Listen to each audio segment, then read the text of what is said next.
What are you referring for? We really are too close, aren't we? I mean, I could do that. It's a little bit formal, I think. Do people sit like this? Not necessarily. Are you that fussed? Welcome back to Art Club. We have changed location and we've also changed haircuts. Stop trying to hide your haircut. Absolutely tragic. Very short. Gone right to the skin and bone. But for this episode today, I'm going to be wearing my hat. Any reason for that?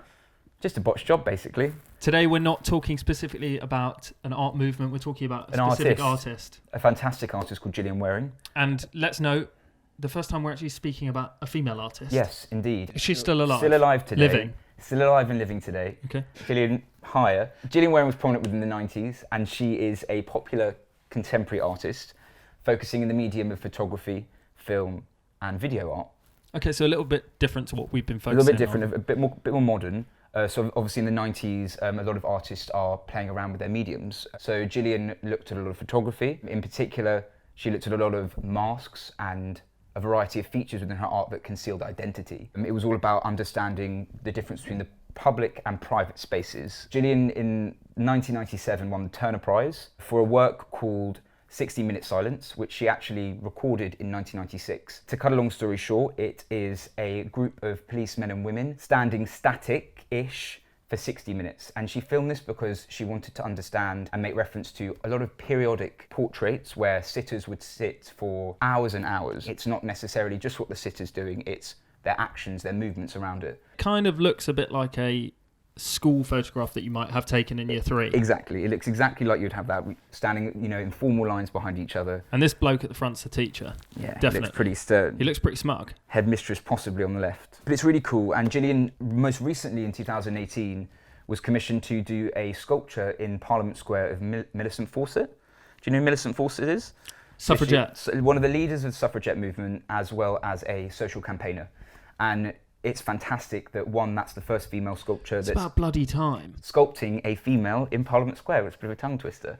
Courage calls to courage everywhere. So originally, the placard that she's holding almost looked like she was hanging up a washing to dry. So I think after a first couple of editions of maquettes, they decided to change it to make it look more rigid. One of the focal points of Gillian Wearing's art is looking at the public and private spaces within life. One of my favourite works that she does called Dancing in Peckham. Sounds like something that we get up to on a Saturday night. Yeah, exactly. It's something that we do. So Gillian here herself is having a bit of a boogie in Peckham. That's her? That's her herself. She looks like she's having a fantastic time. So she's having a fantastic time, and it's really highlighting the contrast between her herself, living free, having a bit of a dance, in contrast to the people that are walking around her. So it's the private and public aspect of our lives. So men and women moving past her are essentially ignoring her, trying not to make any reference to what she's doing. So it's almost a juxtaposition of freedom, but also being locked in, the society that we live in. If you do make a bit of commotion on the streets, as I frequently do, people can get very awkward. People can get awkward. People can find it a bit unnerving, but at the same time, she's being free whilst also being restrained because it's an awkward situation for her to be in. Is she a good dancer? It's totally up to yourself. I mean, I'm not a great dancer, so I would say she is a great dancer. So moving on, one of her most popular artworks that she was known for is something called Signs That Say What You Want Them to Say, Not Signs That Say What Someone Else Wants You to Say. And this is a series of 50 photographic pieces, and it's all about her grabbing people off the streets, every person, every shape, walk of life, wherever they're from, and asking them to write down how they feel on a white placard and put it up in front of them. And one of the works I want to focus on, which is probably the most popularised piece, is I'm Desperate. It's of a stereotypical 90s man in a suit who would believed to be working in the city, quite a high-flying job. Suit and tie stiff. Suit and tie stiff, a bit of a smirk, bit of a grin. He doesn't look desperate. No, he doesn't look desperate, but he says I'm desperate. So Marcus Finelli interviewed Gillian Wearing and said, well, what was the reaction of this gentleman? Because obviously he will be slightly embarrassed that this has been circulated. And he was.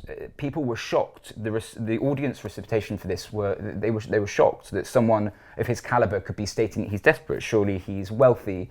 Surely he's got a lot going for him. And he actually felt very awkward and dismissed himself quite quickly after Gillian took the photo of him. So it shows how people are internalising a lot of things. Now, today still, that people internalise a lot of issues, and to be able to bear that on camera, which she has done here, can be quite brutal. What would you have on your white placard if Gillian Wearing had come up to you? Probably something about COVID. Something along the lines of that. What would you have?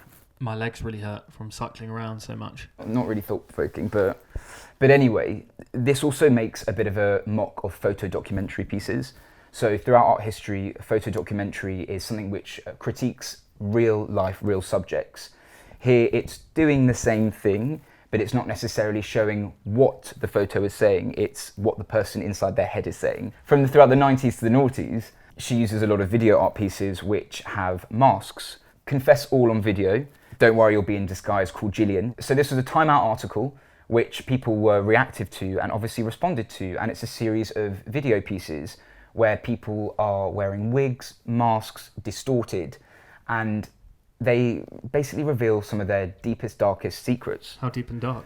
Pretty deep and dark. There is a woman, actually the only female sitter, who's kind of mashed up with some sellotape on her face and wearing a black wig. She explains a lot of wrongdoings that her partner did to her in terms of abuse, and something which is extremely dark and not something you would probably discuss if you could be visualised for yourself on camera real time. So another piece of artwork that really references masks in a phenomenal way is Trauma. As you can probably tell from the title, it recites a lot of the sitter's traumatic experiences in the past. But there are nuances within these video pieces that I find phenomenal. They are Texas Chainsaw Massacre type terrifying. So this is people later on in life who are referring back to traumas that they have endured in their adolescent years. So it is men and women with adolescent masks of themselves. Oh, and I think what makes it a little bit more creepy is that for some of the elderly male figures, you can see like a grey beard underneath the mask, which will almost contrast the youth-like physical appearance, but also the age underneath. The blue boxes for me, which I think is a real good reference, almost show similarity to like a confessional booth. Reminds me of Countdown. But...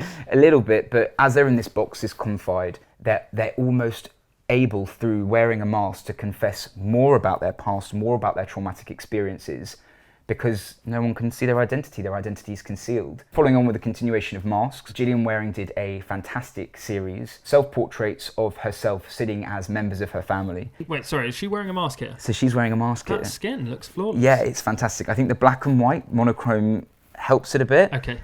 So she is creating a family album of herself. I mean, it can be seen as slightly weird, but also something that's innovatory.